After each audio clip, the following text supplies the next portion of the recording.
Hi, good morning, everybody. We're just going to give it a few more minutes until 11 o'clock, and then we will start.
So just to answer a few questions that are coming in for the audience members, um, myself and our speaker today are not able to see the audience. So you should be able to see us if you're joining us from the computer, but we cannot see you.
Okay, so it is 11 o'clock, so let's get started.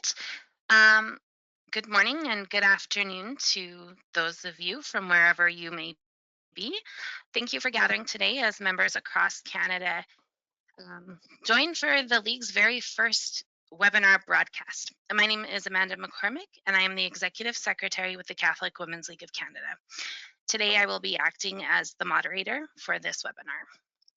Before we get started, I would like to explain how the webinar will work. As I mentioned earlier, we are not able to see those of you who are attending. Today's presenter will be taking questions at the end of his presentation. The audience is encouraged to submit their questions through the question feature, which can be found on the right-hand side of the screen. Dr. Cory Andrew Labrecque is Vice Dean of the Faculty of Theology and Religious Studies at the University of Laval in Quebec City, where he is Associate Professor of Bioethics and Theological Ethics, the inaugural Chair of Educational Leadership in the Ethics of Life, and Director of Graduate Programs in Theology. Previously, Dr. Labrecque served as the Raymond F. Schinazi Scholar in Bioethics and Religious Thought and the Director of the Graduate Program in Bioethics at the Center for Ethics at Emory University in Atlanta, Georgia. He earned his Bachelor of Science in Anatomy and Cell Biology, a Master's in Religious Studies with specialization in bioethics, and his Ph.D. in Religious Ethics at McGill University in Montreal. Dr. Labrecque's teaching and research examine how the Abrahamic religions, with a focus on the Roman Catholic tradition, approach ethical issues in medicine, biotechnology, and the environment. He is especially interested in ethical issues related to aging, the end of life, and human personhood. Dr. Labrecque is a corresponding member of the Pontifical Academy for Life, and he's recently been appointed Vice President of the National Committee for Ethics and Aging by the province of Quebec's Minister for Seniors. Dr. Labrecque, welcome. Thank you for joining us here today. You came highly recommended, and I know the members are very much looking forward to your presentation. Thank you so much, Amanda. Let me just go ahead and share my screen.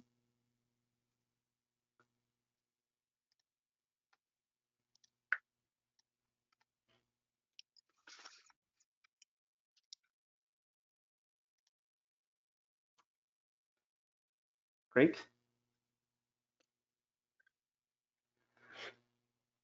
Well, it is such a pleasure. Thank you, Amanda, for that. And good day to all of you across the nation. Let me begin, I think, as we should, with my deep and abiding congratulations to all of you as we mark 100 years of the Catholic Women's League. This is not exactly how I suspect you thought you would be celebrating with a global pandemic whose shadow continues to cast fear, sadness, and separation on us all.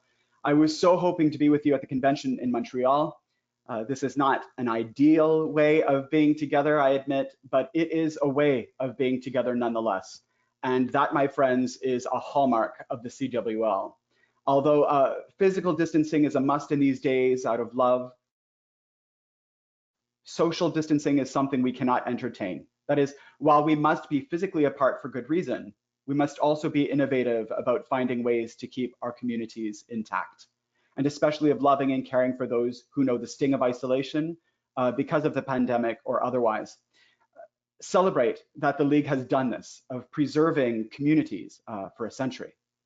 I've had a strong affinity for the CWL since my childhood, as I watched with such impression, how the members of the CWL here in the Diocese of Saint-Jean-Longueuil on the South Shore of Montreal were and remain absolute pillars of our communities, without whom I could not imagine the present or future of our church.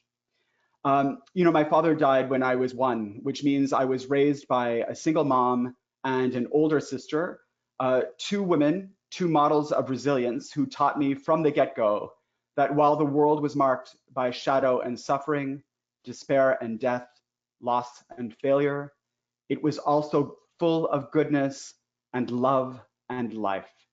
And so I've always had a profound connection to the line Jesus says in his agony in the Garden of Gethsemane, when in the midst of prayer, he nudges his closest friends who have fallen asleep for the 3rd time. So many had failed him at this point, the world was closing about him, and the cross was in sight. And still he said, "Rise, let us be on our way." We pick ourselves up and we keep going, even as death itself beckons. And my mom embodied that.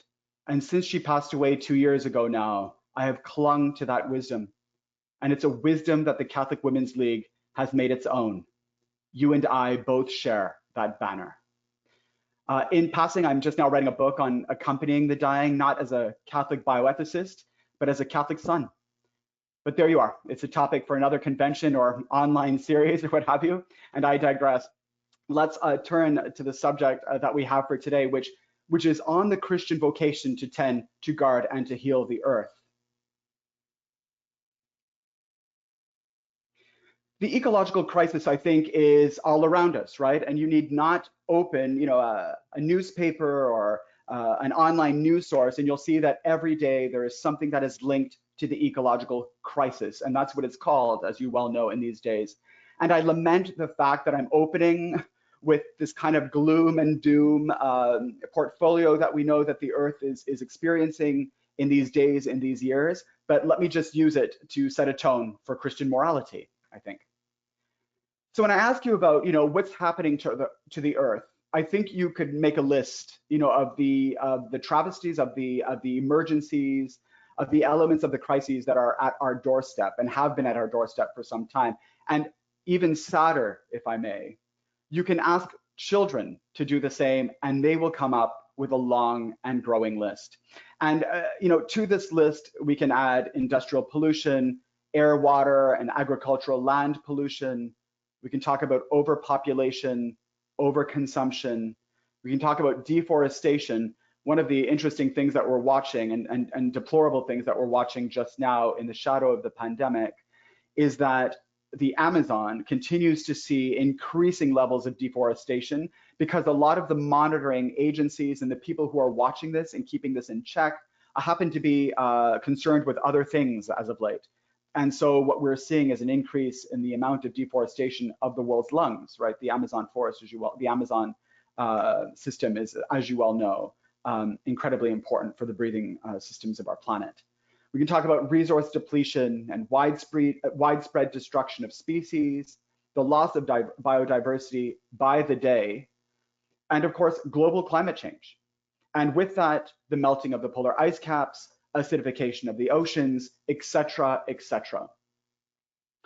What's interesting is that there are all kinds of things that are beyond the sight, I think, of we who find ourselves in the day-to-day kind of hidden from what's happening on a larger scale. Just as an example, because of the ocean gyres, you may know of this, we have these systems of currents that are found in each of the oceans because of the wind streams mostly and because of the rotation of the planet. Just as if you were in a bathtub or looking in a sink, when you pull the stopper off the drain, you can see this kind of circular motif, these kinds of streams that run around themselves. That kind of thing happens also in the oceans. And what we are seeing, of course, is these giant patches of plastics that are floating on mostly the upper column of the oceans at the middle of these gyres, in the Pacific, in the Atlantic, and they are like state or province, even small country sizes of plastics that are just floating in the oceans and wreaking such havoc on the eco-life found there. Just as an example of the things that we don't see because they're beyond our sight, they're beyond our reach. Just take a look at some of the media that we've been watching as of late and some comments that have been released from bodies and academics. Professor Stephen Hawking thinks the human species will have to populate a new planet within 100 years if it is to survive. With climate change, he says, overdue asteroid strikes, epidemics. He wrote this before the current pandemic. And population growth, our own planet is increasingly precarious. In another report, we see that human civilization faces existential risk by 2050, according to the new Australian climate change report. And then in this other one from the UN, only 11 years left to prevent irreversible damage from climate change. It's hard to read a lot of this material, and it's actually easy to kind of just brush it off, just because it's so huge and it's so overwhelming, right? And that in some ways, some people are paralyzed by the gravity and by the expense of it all.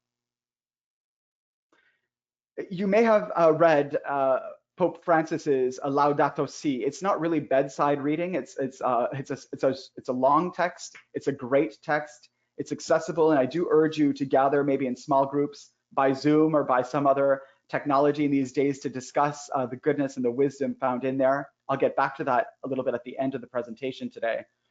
But he opens the text with this really powerful line, or a couple of lines.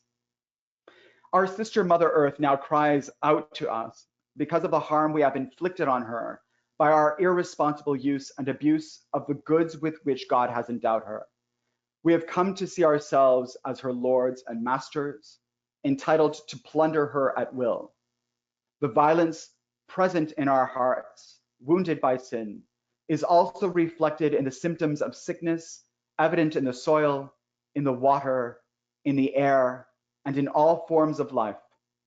This is why, the Pope says, the earth herself, burdened and laid waste, is among the most abandoned and maltreated of our poor. She groans in travail. I think we see the urgency of the eco crisis here. And as I said, I think the hard part about it is that, again, because of the gravity and the immensity of it all, it's so difficult for us to grasp what's happening on a global scale. I can say the same thing for the COVID pandemic. But what I do with my students at the university and with little ones, my own little ones who are 3 and 5. So you can imagine I don't pull out PowerPoint presentations for them, although I'm often tempted to.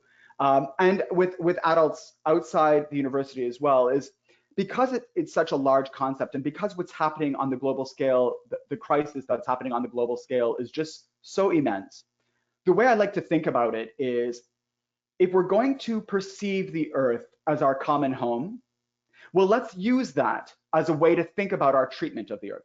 Think about your own home, your own house, your own apartment, where it is that you live. It would be absurd, I think, for you to walk around your space and to throw your garbage around the space and leave it there, or to fill a bath, for yourself or for your children or for your grandchildren, and then to throw your garbage into the water, or to leak chemicals into the water, stuff that you've used in the house that you don't need any more, paints and so on and so forth, and just lump them in there with your children. That would be absurd, and the image is grotesque. It would be absurd to think of you putting poisons and toxins into the water that you'll ultimately drink, or that you would totally entertain somebody coming onto your property and bulldozing your grass and your trees and your gardens that are invested with memory, right? And that you'd be okay with that.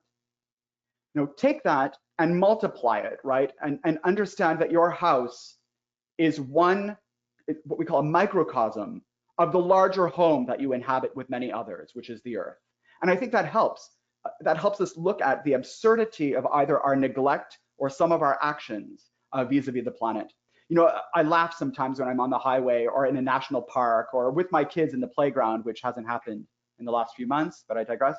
And I see signs that say, if you litter here, we're going to charge you, there's a $500 penalty. It's a sad thing that the government, the municipality, and that powers that be need to use that kind of penalty or that kind of punishment to incite good behavior or to repel bad behavior. Do you follow me? It's almost infantilizing, and at the same time, it's incredibly necessary. I hope that image is helpful. As a Christian ethicist, the question that I get all the time, and this is not unsurprising to you, this is in my classes on medical ethics and in environmental ethics, is this one: who's to blame, right? Who can we blame for this? And often, I'm not part of that, and I certainly don't want to be. I don't want to hear that I'm going to be part of that blame game. But this is the question that often comes up: who or what is to blame? And let's just fix that and get on with it. Well, interestingly enough, a good half a century ago, there was an article that appeared in the journal Science. This is a prestigious journal. It continues to be a prestigious journal. And in it, a professor named Lynn White, who was a specialist in medieval history, not in science, but in medieval history, he was invited to write up a small section on the current eco crisis. Now, this is in 1967. So this is 50 years or so just before where we are today. And in it, he was invited to talk about the roots of the ecological crisis, as it were, then. And listen to what he says. In the text, he talks about the Industrial Revolution and the Agricultural Revolution and all of these things that have come to the fore that many people kind of target as being responsible for the eco-crisis of today. But what does he say? Yes, yes, and yes. But in the end of it, at the end of it, Christianity is to blame. Now, some of you might shudder at that critique, and we can leave this. You can talk about this with your friends and perhaps other members of the League, because the critique is actually quite heavy. He says Christianity is the most anthropocentric religion the world has ever seen. What does that mean? Anthropocentric suggests any kind of moral system, or indicates any kind of moral system that puts humans at the center of all valuing. So this thing on the earth matters because it serves humankind. The oceans are good, not in themselves, but because they serve humankind. The same with the land, the same with machines, the same with other people for that matter.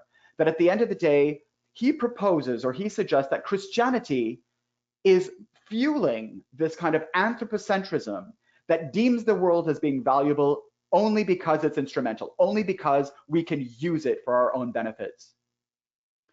He says, we shall continue to have a worsening eco-crisis until we reject the Christian idea that nature, he calls it the Christian idea, that nature has no reason for existence save to serve humankind.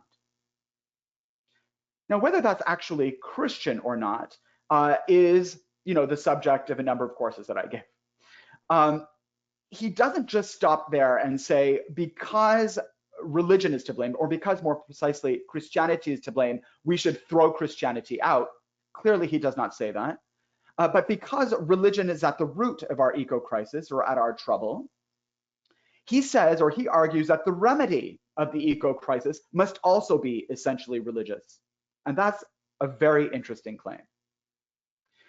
But let's just take a few moments to take a look at the Christian tradition, right? And I know that you've done this with perhaps previous speakers, looking at biblical notions of creation and biblical notions of the environment. And I want to revisit those quickly here, okay? So that we can see whether or not some of Lynn Townsend White's arguments hold some water. Let's turn to Genesis, the very first book that binds Christians and Jews. As you well know, there are two accounts of creation. There are two stories of creation at the very beginning. And the first one is the one that you all know, that we read at the Easter Vigil with such delight. I look forward to this reading. I look forward to all the readings, but I clearly look forward to this reading from time and time again. And in it, we see the 6 full days of creation. And it's so beautifully written. There's such a rhythm kind of embedded in the way that this text is written, not the same kind of text that we see in the rest of the scripture, that some have suggested that this text was made as part of liturgy. It was made to be sung, perhaps, or at least recited in the liturgical context. In it, we see the first few days of creation where God creates environments. You may not have read the text this way, but the next time you read it, or the next time you hear it proclaimed from the ambo, remember this beauty in its order. On day 1, God creates light. And you might be saying, Cory, you just said that he was creating environments. And yes, for the ancients, light was considered to be an environment. And I ask you to think about, for instance, being in the dark and flashing, turning on a flashlight and seeing that circular kind of environment, that circular space of light against the wall that you can fill in with shadow puppets, which is what I do with my kids every so often. But it's considered to be a light, and you fill the light in. This is an interesting Christian idea too, right? On day 1, God creates light. On day 2, the sky and the sea, when the dome separates the two. Then we see on day 3, a busy day for God, right? In the morning, we might say, he creates land, and in the afternoon, vegetation. Of course, the days are not 24 hours in God's life. This is the way that we imagine them. but in fact they are over thousands and thousands of years, we could think, right? So on those days 1, 2, and 3, God creates the environments, and then in a very beautiful, beautifully symmetrical way, he creates the inhabitants of those environments on the succeeding days. So on day 4, God creates the inhabitants that will fill up the light, right? On day 5, to fill up the sky and sea. On day 6, and so on and so forth. So we see the sun, the moon, and the stars to rule, right, the times, right, to rule the seasons, to rule light and dark. We see the birds and the fish, right, to populate, to inhabit the sky and the sea. And then we see animals and humans who are created on the very same day. There's a beautiful symmetry in this account of creation that we cannot miss, or that we should not miss. Now, in the text, there's something that Lynn White cites and he underlines and says, this is what I'm talking about when I say that Christianity is the most anthropocentric or human-centered religion on the face of the planet. God blessed them, and God said to them, be fruitful and multiply, and fill the earth and subdue it, and have dominion over the fish of the sea, and over the birds of the air, and over every living thing that moves upon the earth. God said, see, I have given you every plant, every tree with seed in its fruit. You shall have them for food. And to every beast of the earth, and to every bird of the air, and to everything that creeps on the earth, everything that has the breath of life, I have given every green plant for food. And here God pauses, right? You'll remember that after every day, God says, and it was good, right? God looks upon it and says, it was good, and this is good. But collectively, we see in the Hebrew, after the entire creation is complete, and God seals creation with the creation of humans, God sees everything that he has made, and indeed it was very good. There is a misconnection made often by readers of the text who think that the very good is God classifying his last part of creation. That is, when he creates humans, then he says this is very good. He's talking about the humans he's just made. But the Hebrew is very clear that he's not just talking about the humans. He's talking about the humans within all of creation. All of creation collectively is very good. And so when people say it's right in your biblical text there, Christians and Jews, that you have this mandate to dominate, to have dominion, which Lynn White talks about, right, in his criticism. But of course, if you read the texts in a careful way, it would appear to all of us, or it should occur to all of us, that a God who says this is all very good collectively would not then go and say, so humans, go and destroy it all, right? There's this, that would just be illogical. There's no consistency there. And so a God who sees the collection as being very good, and there creates humans in his image, which is also to look upon creation as very good, as a different kind of dominion, right? It's a different kind of subduing of the earth. It is all kind of connected towards this language of stewardship, as you've heard, I'm sure, many times before in Christian talk on environmentalism. It cannot possibly mean despotism, which is this irresponsible rulership that says, I'm in charge, I'm going to rip out, everything around me and use it, exploit it to my own benefit, and toss it aside when I'm finished. That cannot be the model of stewardship or of dominion that we see in the holy texts. So when we read those 6 days of creation that are sealed on the 7th day with rest, and I'll come to that in a second, what do we see?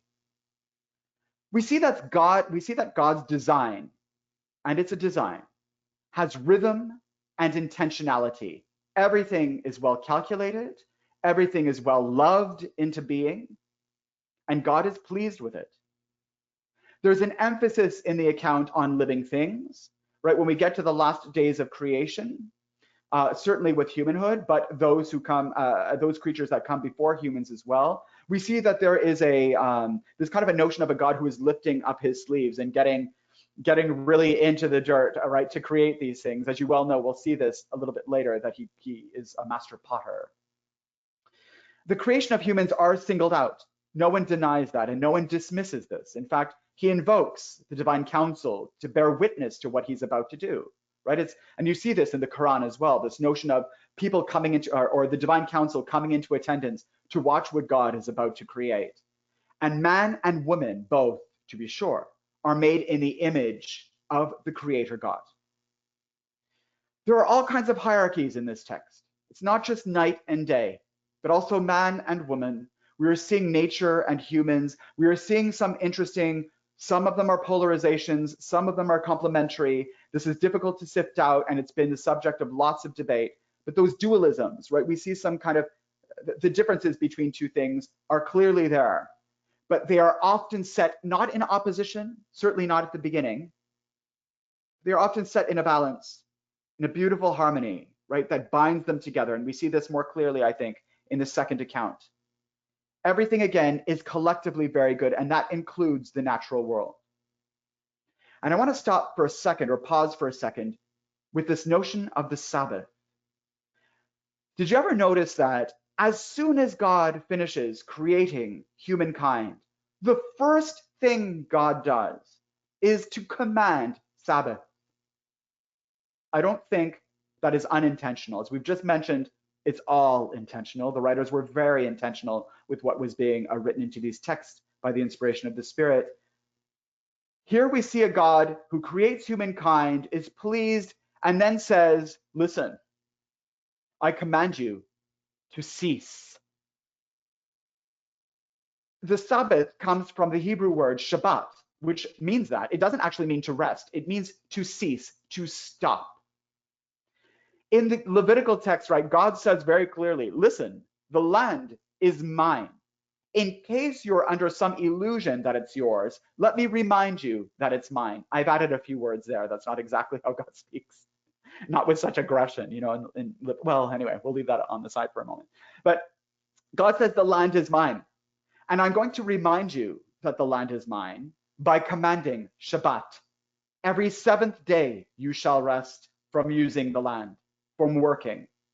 Every seventh year, what's called the Shemitah, every seventh year, there will be a sabbatical year that you will cease. You will stop working the land. You will let it rest for that full year. All of its animals, all of its plants, the land is to rest.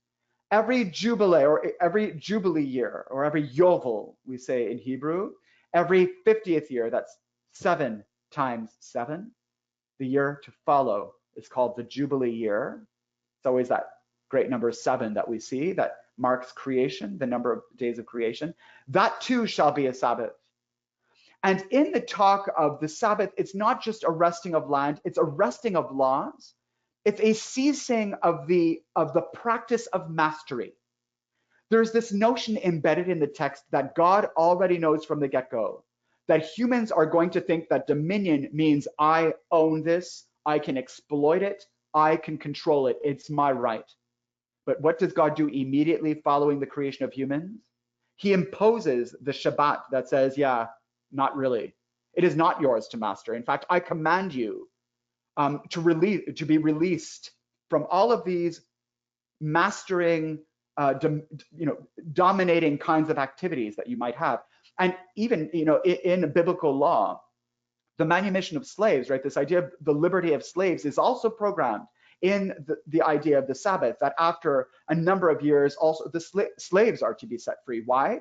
Because in case you think that you can own other human beings, in case you think that you can own the land, I want to dash that away, right, from human mentality. And so there is this corrective, there is this beautiful corrective, I think, that's put into place to remind humans that they are stewards of the land, stewards of their own bodies, and that God, in the end, is master, author, and creator.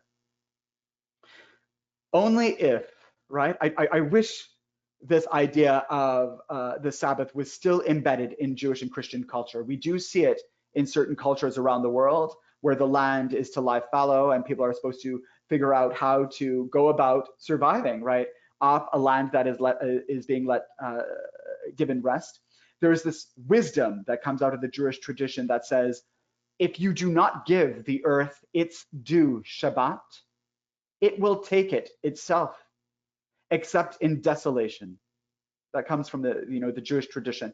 And so we are commanded, we are invited strongly to grant the earth, to give the earth what it is due, its own rest, lest it take it in desolation. And yes, some people have pointed to the pandemic as an earth that is groaning out in travail and is taking a rest on its own accord because we haven't granted it. Now, we can discuss that at length, to be sure, but it is interesting to note, right, as you've seen in the media, I am sure, that air pollution, for an example, has decreased, right? When we talk about the nitrogen oxide, not nitrogen oxide emissions, especially nitrogen dioxide from cars and buses and other kinds of vehicles and industry and so on and so forth, and carbon dioxide emissions, when we talk about those being cut down during the pandemic, during the lockdown, when people have stopped using those means, we're talking about a 15,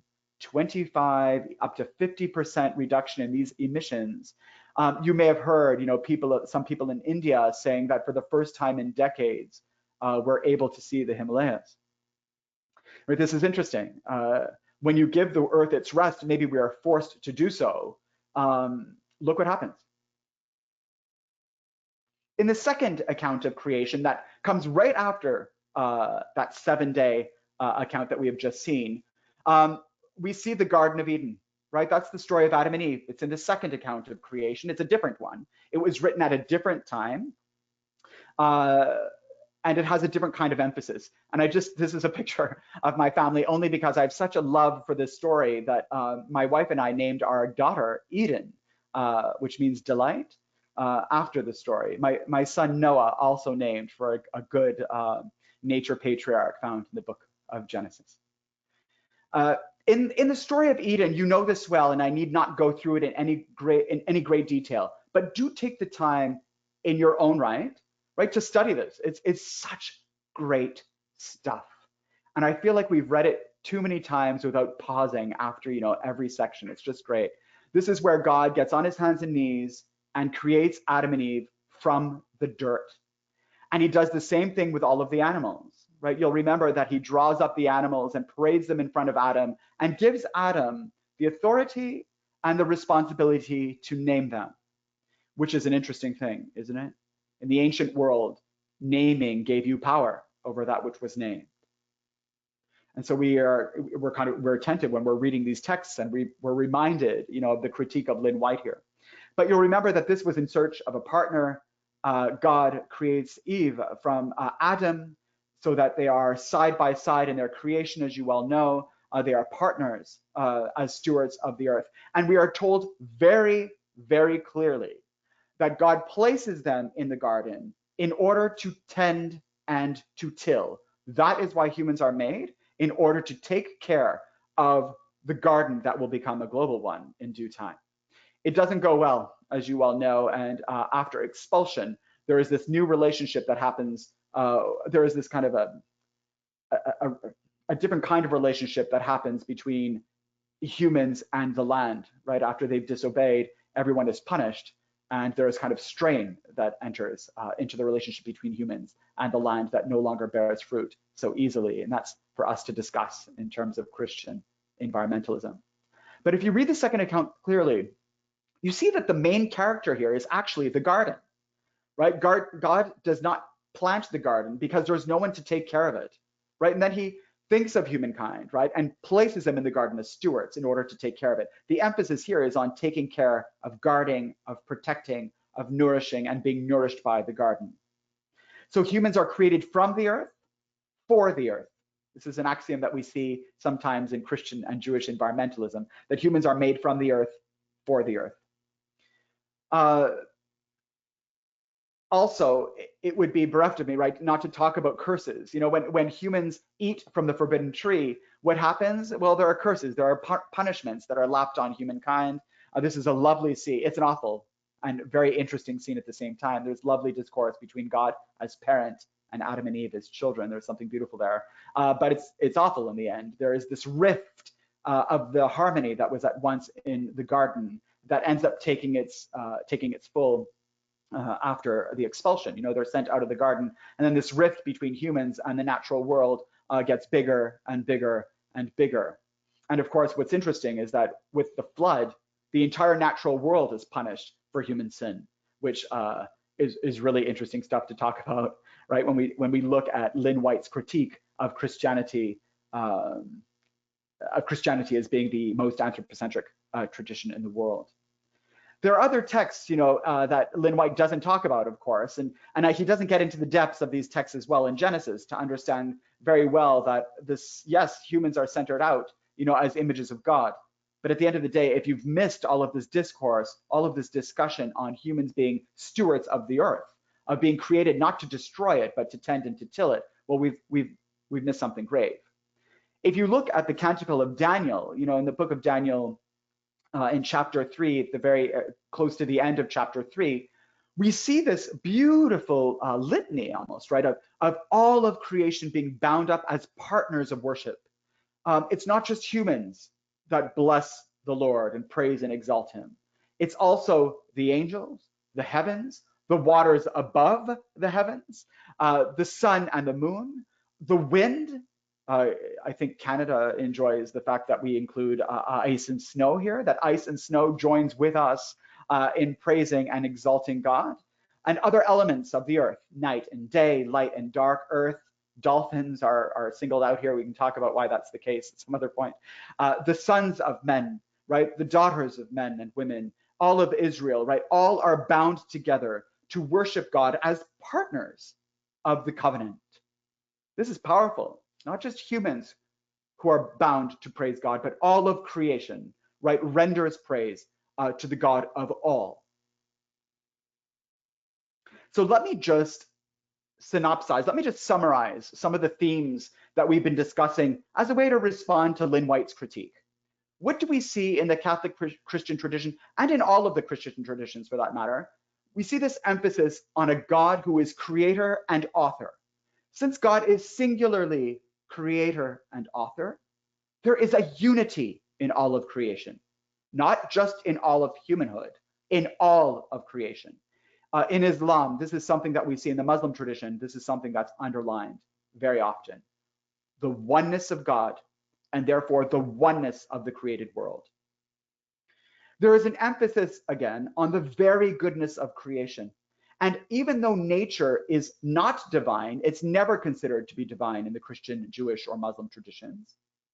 Nevertheless, it itself recognizes its role, its responsibility, its call to worship the Creator in solidarity with all other creatures.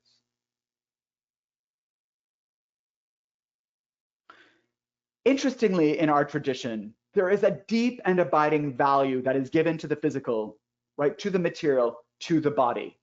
You know, I've been invited many times to talk in the realm of bioethics, my own field, especially in medical ethics, and it always comes down to this, right? How do Christians, how do Catholics understand the body? And there is this, you know, this strange axiom, although we can understand why it's the case, but the strange attitude among certain Christians and others who think that our tradition is very anti-body, anti-sex, anti-material, anti-physical. But if you know the tradition well, you know that body language is central to our tradition. That in fact, the incarnation, right, the idea that God chooses to assume weak, faulted, limited flesh in connection with all other flesh on the earth in the person of Jesus, gives immense value, right, to the physical world. God chooses to be a body among bodies. On top of it, we are a Eucharistic people, right? In these days, in particular, we yearn perhaps more profoundly for the Eucharist. The Eucharist is very much a celebration of the mingling of matter and spirit, right? Of body and spirit, of wine and bread becoming the elements, right? There's a bodiliness to the Eucharist that is at the center of our liturgy.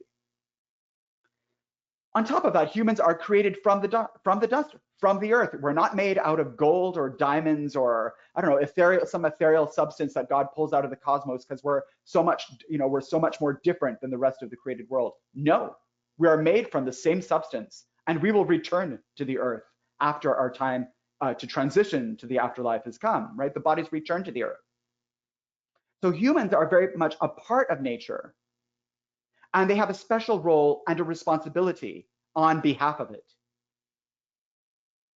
Dominion, as I've mentioned in the text, can never mean domination. As we've said, a God who sees creation to be very good cannot also say, so go ahead and destroy it. We talk about dominion as stewardship. We talked about humans as God's representatives on the earth, made in his image, called to act with justice and kindness and compassion, not just with other humans, but with the earth. And we talk about the Christian penchant for the poor and the vulnerable. You know, in Laudato Si and in other Christian other Christian theological writings, and I think of the work of people like Sally McFaig, they, including the Pope, talk about nature as being the new poor, and that the eco-crisis is a question of justice. This is not something that we do secondarily. We recycle on Tuesdays, maybe compost on Fridays. Yes, yes, yes. But these are not isolated events that we can do in our spare time once we've done other things, right? Let's get to the earth after all of that other stuff is done. In the Christian tradition, like in the Jewish and Muslim traditions as well, we are looking upon the eco-crisis as a crisis of justice. Take a look at what a friend of mine, the Reverend Gerald Durley, who is emeritus pastor of Providence Missionary Baptist Church in Atlanta. Look at what he says. He won an award from the White House a few years ago for his action to sensitize the population in terms of climate change action. He says this: climate change is a civil rights issue. This is big, coming from someone who marched with Martin Luther King. We are seeing how it impacts our communities in the form of record-breaking temperatures, floods, droughts, hurricanes, and the list goes on. When your children suffer from asthma and cannot go outside to play, as is the case for many in Atlanta, this is where he was speaking from, it is a civil rights issue. When unprecedented weather disasters devastate the poorest neighborhoods in places like New Orleans, New Jersey, and New York, it's a civil rights issue. When farmers in faraway lands cannot feed their families because the rains will no longer come, it's a civil rights issue. You know, he talks about the fact that in the United States, for instance, African Americans die from asthma at a higher rate than people of other races or ethnicities. We're talking like 3 times more. And children, 3 times more than others, African American children dying of asthma. Why? Because we do see a certain number of African American communities being forced to live along highways, factories, in food deserts. And then we ask, is climate change really a civil rights issue? When who ends up carrying the brunt, or at least the immediate brunt? This is important for us as Christians, very important for us as Christians, especially that we can and that we ought to frame the eco-crisis as a question of justice. I want to end today so that we can have some time for questions with just a few comments on Laudato Si. As you know, the text was written in 2015, and Pope Francis, and we were expecting this text from a pope who was named for the patron of ecology and ecologists, to be sure. But in the text, Pope Francis does even engage Lynn White. And he says, in some part, yeah, not necessarily that we are the most anthropocentric religion in the world, but we've been dormant. We've been indifferent. And yet, it is not secondary to the Christian tradition that we should be pro-environment in terms of protecting, healing, and taking care of our created world. Again, God says it is very good. And I put you on here to till and to tend as stewards. This is part of Christian identity. It is not secondary to it. The Pope in the text says, in this system, which tends to devour everything which stands in the way of increased profits, whatever is fragile, like the environment, is defenseless before the interests of a deified market, which becomes the only rule. It's a powerful statement. There's a lot to reflect on. Just a few points. In the text, just in case you don't get to the text, which again, please do take some time to read through it. It'll take you a few hours, a few days, but do take some time. He talks about compulsive consumerism, which is a plague on the planet. And he talks about, you know, the Christian world being to blame as well for this. Compulsive consumerism. He talks about a tyrannical anthropocentrism, this deep non-concern for other creatures and this centeredness of humans that really thinks of others as instruments. He talks about, and you've heard this before, a throwaway culture, right? That is too quick to discard and to replace. It's not just stuff, the Pope laments. We are, you know, it's just easy to throw away stuff. I remember when recycling came to Montreal when I was a child, I remember noticing that because recycling had come in, we're so excited about it. We'd throw our paper in the recycling bin and knew that it would be recycled and reused at some other point. But what was happening? I ended up using more paper because I knew that it would be recycled. So it didn't change my habits. In fact, I was becoming more superficial. It was just easy to throw things away.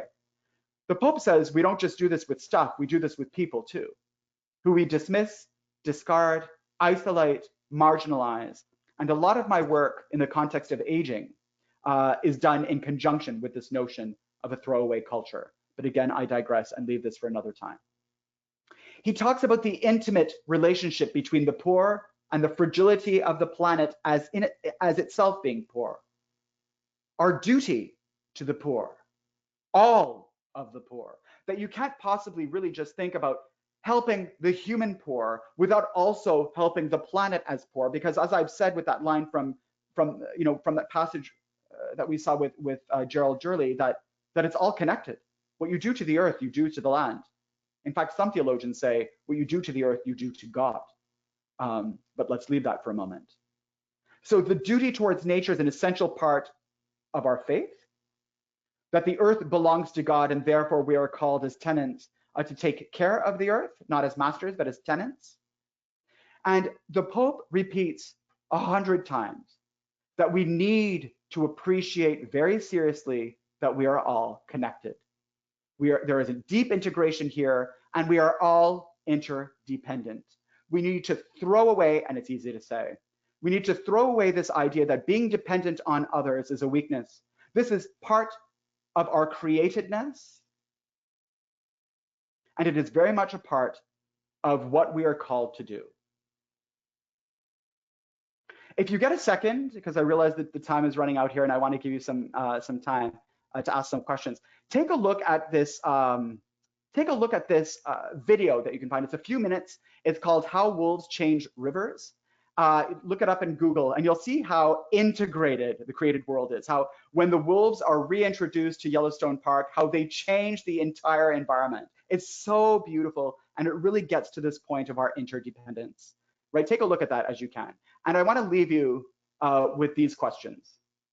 As a league, as a community of engaged women in the church and in the world, what are the challenges? What are the obstacles for people of faith to actively engage in the protection of creation? Why is it secondary? Why are we indifferent?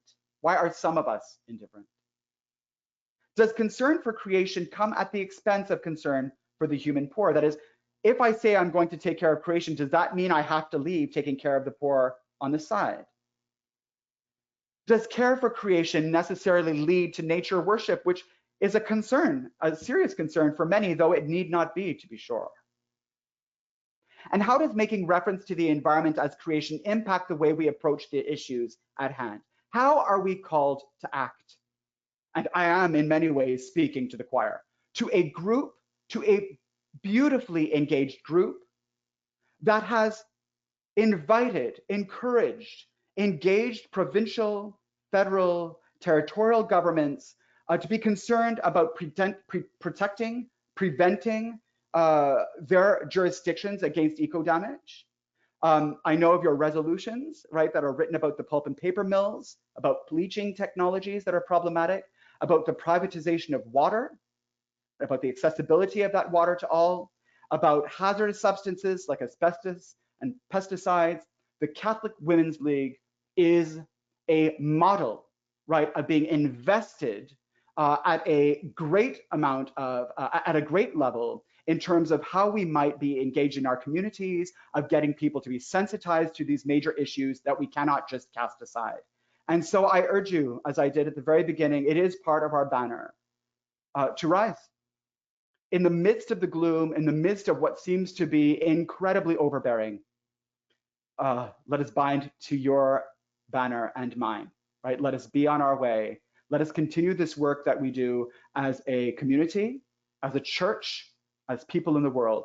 And let me encourage you. I applaud you. I champion you. And if God so wills me, I bless you and your precious ministry. May it continue for decades and centuries to come. Thank you.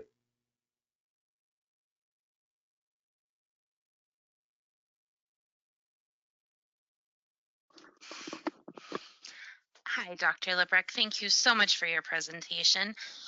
We do have a couple of questions coming in. I'm not sure if you can see it on your screen. There's one from our national president, Anne-Marie Gorman.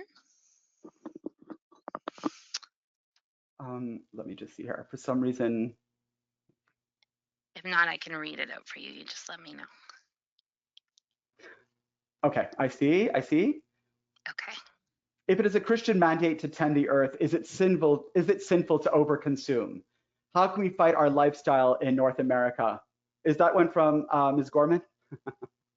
This is a tricky one, and it's a great one. Thank you, Ms. Gorman. This is great. And it's so easy, as you well know, to talk about these things certainly on an online cast, but also in front of others. This idea of overconsumption is such an issue, and it's been part of the tradition when we talk about the 7 great sins in the tradition, right? Gluttony is part of that, and accumulation has always been, I think, an issue for a number of traditions. Why? Because it seems to suggest that all is geared toward me, or that I have enough value that I should be kind of accumulating things, not only because I want them and think I need them, but because there's something about us in our society attaching value to stuff, right? And again, as I've mentioned today over the course of these last few minutes, the understanding is that however we, put however much we say that autonomy and independence and mastery, dominion, and so on and so forth are very part of what I want myself to be, or how I project myself to be in the world, we are not masters. I mean, even of the body. A friend of mine who is aging, he's in his 90s, he was getting dressed. I was in his room, and as he was getting his sweater on in the hospital, he said, Cory, the body betrays. Because it was hard for him to be putting on his sweater. It was a simple act, what I would think was a simple act, took him forever. This idea that even the body, we might think we have mastery over the body does, but we all know that that's not the case, that there is none of this. And so what some people are suggesting is that we are seeking control in other ways by overconsuming. And that needs to be checked. And so what we see, in the churches, a lot of the talk is about returning to the 3 great R's, recycle, reduce, reuse. Some people now are saying refuse to consume. A lot of people are putting a lot more energy into the reduce and reuse. Why? Because we want to kind of tackle this lifestyle that is embedded certainly in Western culture. I'm sitting right now in a 2-level house, right? I'm part of that. I'm part of that culture. And the question is, how can we perhaps return to monastic ideals, right? That understands things like frugality as being valuable, as being virtuous.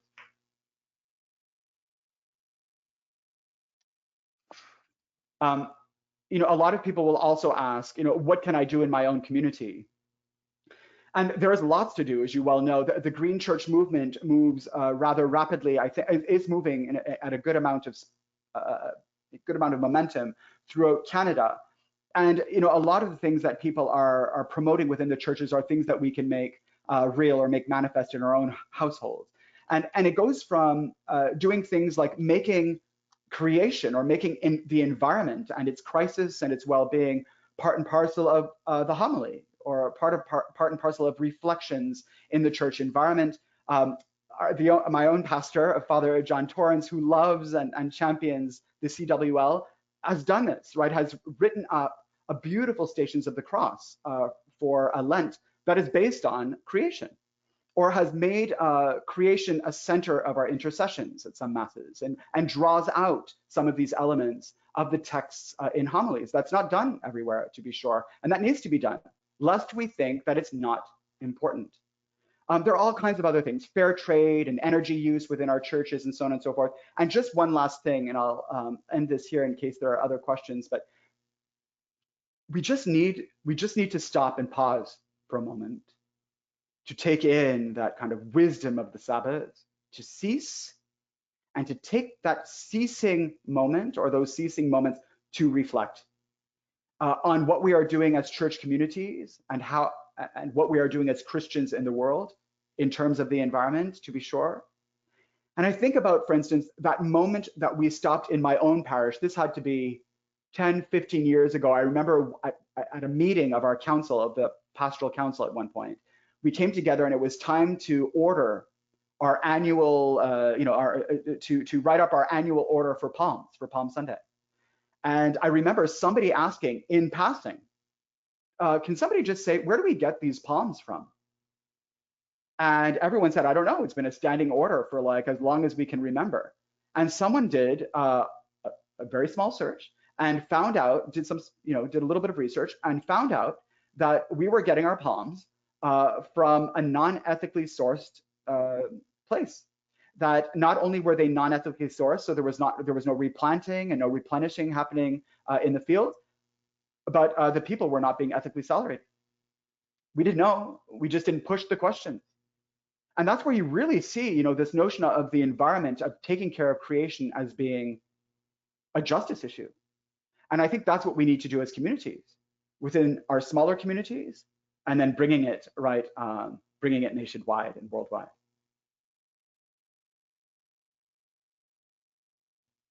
I see that we're coming to an end. Amanda, if I can, what I would like to do, if you will permit me, again, this has been such a delight to be with you, at least even virtually. But what I would love to do in the last 2 minutes is to pray with you the Canticle of Creation that you know from St. Francis of Assisi, and we'll sign off from there. Certainly. Feel free to share your screen. Thank you.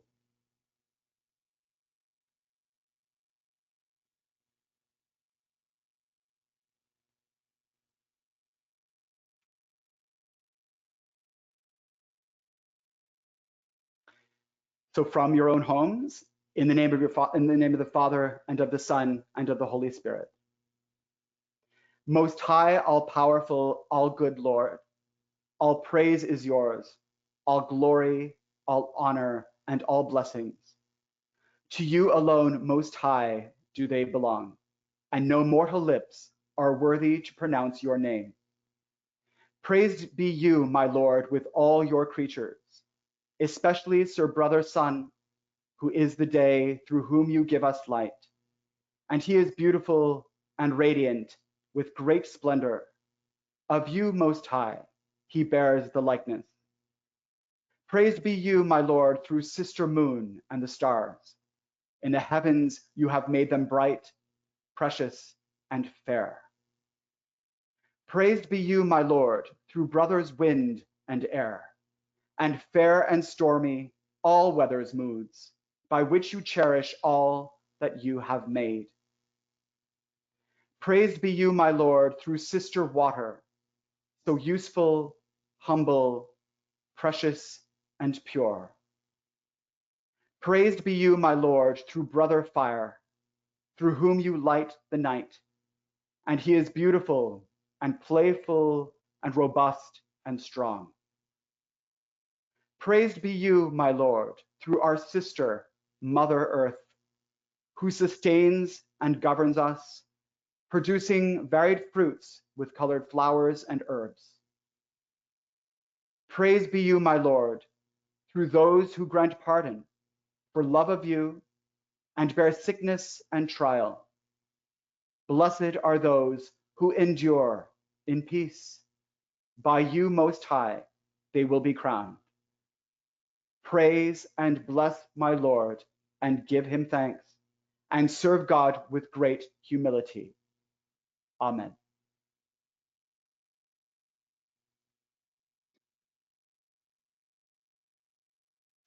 So thank you again, Dr. Labrecque, for your wonderful presentation. I know the members were so looking forward to seeing you in Montreal at the 100th anniversary of the Catholic Women's League of Canada, and we're so pleased that you were able to join us instead online. You've certainly given all of us a lot to think about. You've left us with many good questions for us to reflect upon, particularly how we as Christian women and members of the Catholic Women's League of Canada can and should act in caring for our common home, and reminded us that what we do to the earth, we do to God as well. So Right. thank you very much. Thank you, Amanda. Thanks to everyone. Have a good day, everybody. Stay tuned for another speaker series later on this week. Right. Take care. God bless.